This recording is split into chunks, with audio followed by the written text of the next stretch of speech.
My name is Jason Anderson. I'm from Milwaukee, Wisconsin, in the United States. It's right in the Midwest, right on Lake Michigan. Um, I received my first cochlear implant on the left side about 11 years ago, and my second cochlear implant on the right side about 10 years ago. And it's been an amazing experience ever since. I experienced directional sound for the first time in my life, and my mind's blown.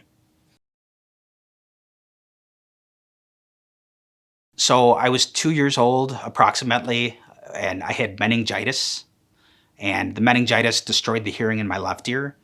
And um, we didn't know about the meningitis for some time afterwards. I'm sorry, we didn't know about the hearing loss until sometime after.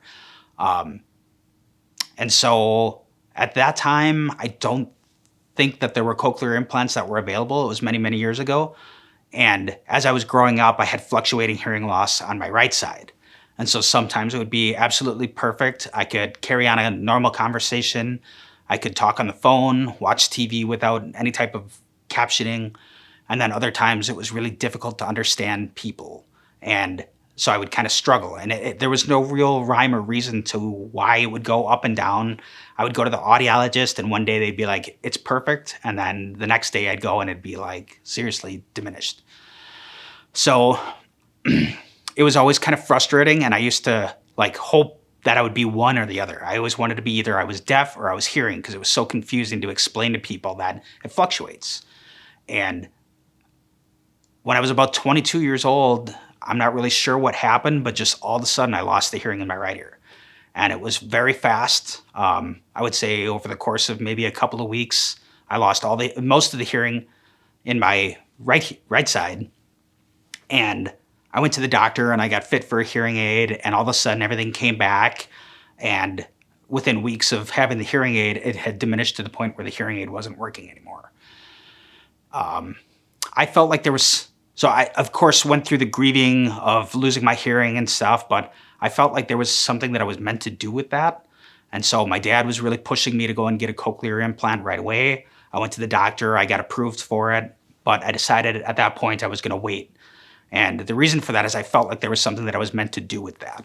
And so I went to college and I learned about, deaf culture. I learned sign language. I lived for about 9 years as a deaf person, and I was really missing that connection with my wife and my friends, they all signed. And I felt like I could communicate, but like I would go to my wife's family events like Thanksgiving, and I couldn't communicate with her family members because it was such a difficult thing. And I wanted something that would put me a little bit in both worlds so I could keep my deaf side and the relationships that I had built as a deaf person, and then at the same time being able to connect with hearing family and friends. And so I decided after 9 years to get my first cochlear implants. I got it on the left side, which was my weaker ear, and they recommended that I didn't do it in that one. And I was always planning on getting 2 implants, so I was like, oh, it's fine, we'll start in that one. And I got my second cochlear implant about a year later on the right side. And everything was like super positive.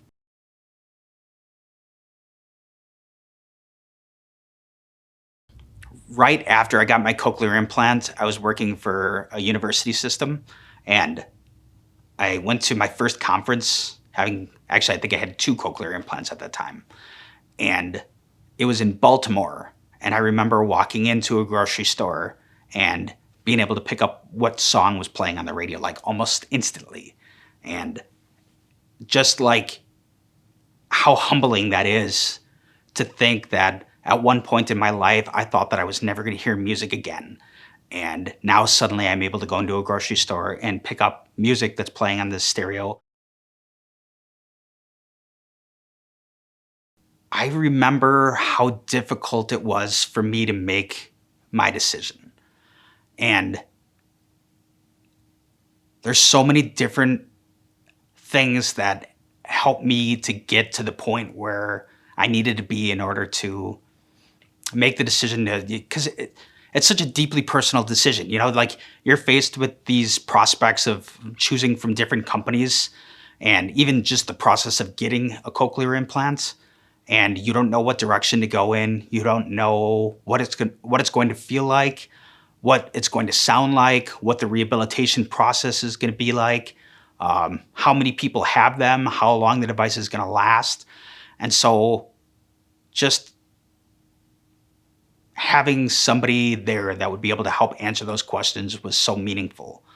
And if I can have the opportunity now to like go and do that same thing for other people and help them feel more safe and secure in their journeys, I feel like it's a blessing for me as well. I feel like I'm helping push that thing forward and helping people connect with their families and loved ones, and doing things that they previously didn't think would be possible. I think I have a lot of advice and tips, and I'll try and boil it down to a couple of very basic points. The first is to be patient with the process. Everybody learns at different rates. The number one thing that I hear from people after they've gotten their cochlear implants is, I'm not hearing this or I'm not hearing that, but they just had the cochlear implant recently. And it takes a little while for you to start to understand how to learn things. You have to learn how to hear again. And that can be different from one person to the next. And so just be really patient with the process. It's going to come eventually, and it's going to be continuous growth.